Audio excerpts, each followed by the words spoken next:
Hey, welcome. Today, we're going to talk about something that's literally all around you. I mean, it's in the chair you are sitting on, the food you eat, even the air you breathe.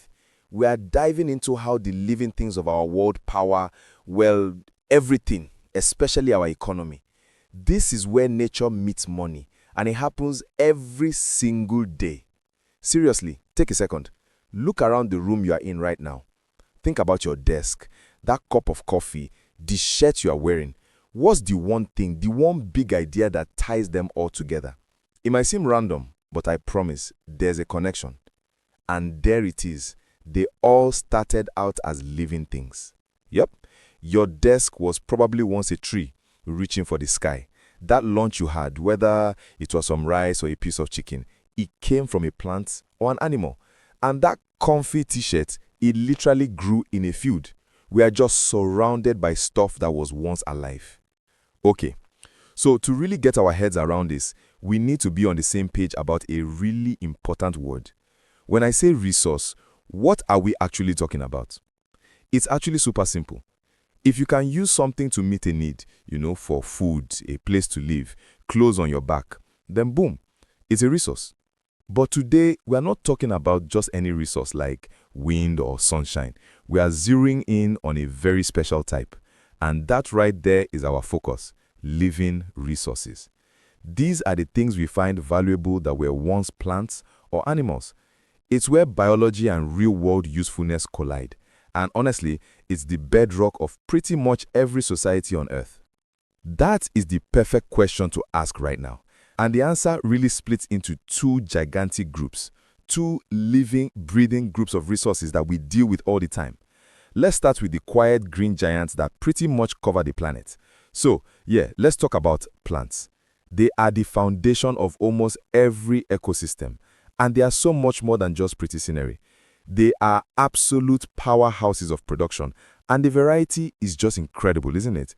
For strong, steady buildings, you've got the mighty iroko tree. For the food that feeds millions, you've got staples like cassava and maize. For the clothes we wear, there's cotton. And get this, even for our health, we have medicinal leaves like neem or doganyaro. It's like nature's own pharmacy. And here's how that all connects directly to our daily lives. Cassava isn't just some root in the ground. It becomes gari or fufu on our dinner table. An iroko tree isn't just a big piece of wood. It's the door to your house or the chair you are sitting on. It's a straight line from a living thing to something we absolutely need. But of course, plants are only half the picture. We absolutely cannot forget about the incredible gifts we get from the animal kingdom. I mean, these are animals many of us see every day, right? But think about them this way. They are walking, breathing, living resources. Goats, cattle, chickens. They give us vital food and materials. And the fish from our rivers and oceans, a massive source of protein for so many people. What's really amazing is how many of these animals give us more than one thing. A cow isn't just for beef. Its hide gives us leather. A chicken gives us both meat and eggs. They are like these incredibly efficient all-in-one resource packages. And when you put them side by side like this, you can see this amazing partnership. Plants give us the building blocks of civilization, wood, energy, fiber. Animals provide that dense protein and durable materials like leather. Each one fills a role that the other just can't. They work together. Okay, this brings us to the most important part of this whole thing. It's one thing to know this stuff from a science perspective, but how does it all translate into money, into the economy? How do you get from a plant in the ground to actual cash in the bank? Let's make this totally real. It's easy to say plants and animals are valuable, but how does that actually work, step by step? Let's follow the money by tracing the journey of one simple cotton tea set. So, it all starts with a farmer, right? They earn a living growing that cotton. Then a factory buys it, employing people to turn that raw cotton into fabric. After that, a tailor gets paid for their skill to sew it into a shirt.